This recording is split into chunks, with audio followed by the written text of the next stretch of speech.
Hi mga kasining! Welcome to Creative Hub TV. Ang pag-uusapan natin ngayon ay DIY palette at usapang kulay.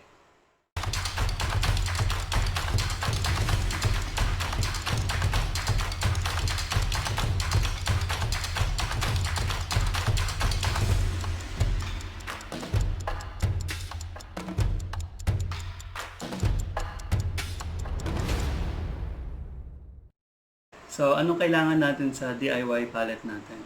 So, nandito sa harap ko yung mga kailangan natin. Okay, kailangan natin ng Tupperware.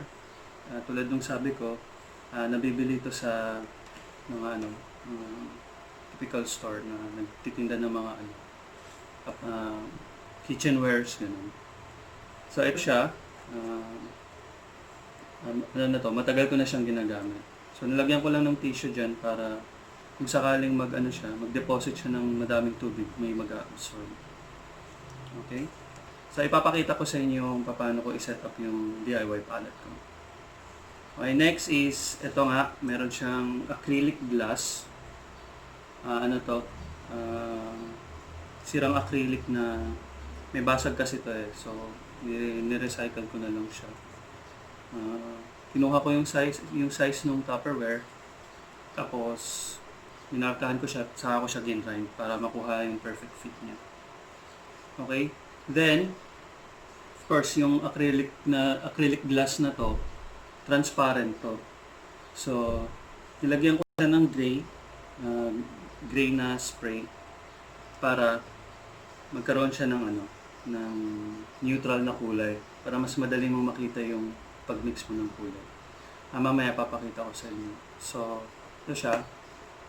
Okay. So, ganyan ang fit niya sa Tupperware. Okay. Then, kailangan nyo na ito, spray bottle and tissue. Okay. So, ano lang to, typical tissue. Kahit anong tissue, basta nag-absorb. Lahat ng tissue nag-absorb. Lahat ng tissue, okay? Or any tissue. Okay, ilagay nyo siya dyan. Then, saka nyo siya basahin. Okay, make sure na basang-basa yung tissue. Pero hindi yung sobra. Yung enough lang na kayang i-hold ng tissue. Kasi siya yung magpe-prevent mamaya na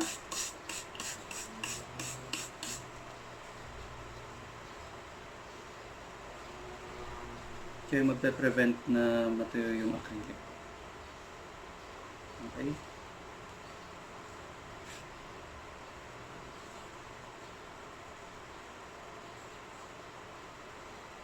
Okay, naka-position siyang ganun kasi lalagyan natin siya ng kulay mamaya dito sa sides na to.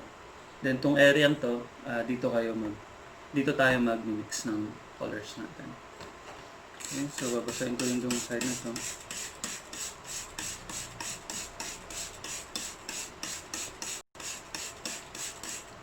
Okay, tulad nung sabi ko sa mga previous videos, kung hindi nyo pa pala napapanood yun, check nyo yung namin, Art and Batanes, episode 1.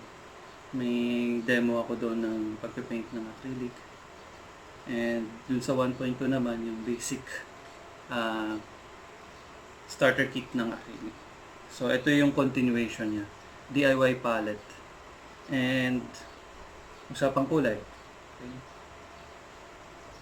Dahil mahalagang foundation yung color theory sa painting. Okay? So, yun. Saya na ako doon. Yan na siya. Lalagyan na natin siya ng mga colors natin. Okay. Ganito rin yung pwesto niya kasi gusto kong categorize yung colors ko. Like, dito yung mga warm, then dito yung cool. And mamaya pag-uusapan pa natin yan. Okay, so lalagyan ko na siya ng mga kulay ko.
11. Okay, so itong 11 colors na to, marami ka ng magagawang mixture na gusto mo. And ano pa ba? Ito yung colors na ginagamit ko ever since nag-start ako mag-paint ng acrylic. Okay, so ito na siya ngayon. Okay, organized na siya. And tulad ng sabi ko, once in a while, since ang acrylic mabilis matuyo, kailangan mo ng spray bottle para i-moist siya.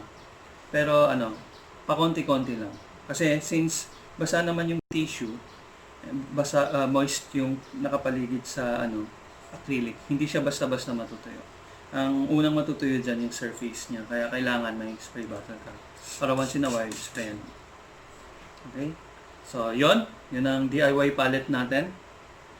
Then, kapag di ka na nagpe-paint, kailangan takpan mo. So, yung takip ko mayroong konting basag, kaya tinipan ko. Pero kapag nalagay mo na yan, na siya, kumbaga airtight na siya. Wala nang hangin na magtutuyo dun sa acrylic natin. Okay? And iwasan nyo na lang siya malaglag kasi maghahalo-halo yung colors natin. Okay, so ganito ang pag-setup ko ng DIY palette. Ngayon ay pag-uusapan naman natin usapang kulay.